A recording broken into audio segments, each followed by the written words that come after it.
পুরুষ হিসেবে আপনাকে অবশ্যই টাকা ইনকাম করতে হবে। আপনার যখন টাকা থাকবে না, আপনার বন্ধু বান্ধব আত্মীয় স্বজন সবাই আপনাকে ছেড়ে চলে যাবে। এমনকি আপনার ফ্যামিলির মধ্যেও আপনার স্ত্রী সন্তান মা বাবা আপনাকে অবহেলা করবে, আপনাকে দাম দেবে না। আপনার যখন টাকা থাকবে তখন দূরের আত্মীয়রা আপনার কাছে ভিড় জমাবে, বন্ধু বান্ধবের আপনার কোনো অভাব থাকবে না। তাই পুরুষ হিসেবে অবশ্যই আপনাকে টাকা ইনকাম করতেই হবে।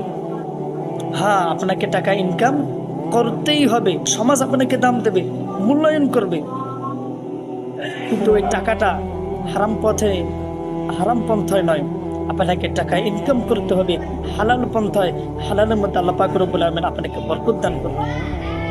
টাকা যদি আপনার না থাকে, আপনার মা বাবা আপনাকে বলবে যে তুমি তোমার কাজ করে খাও, আমাদের আর কোনো দায়িত্ব নেই। যখন টাকা থাকবে, আপনার মা বাবা আপনার সন্তানকে কোলে নেবে, আদর করবে।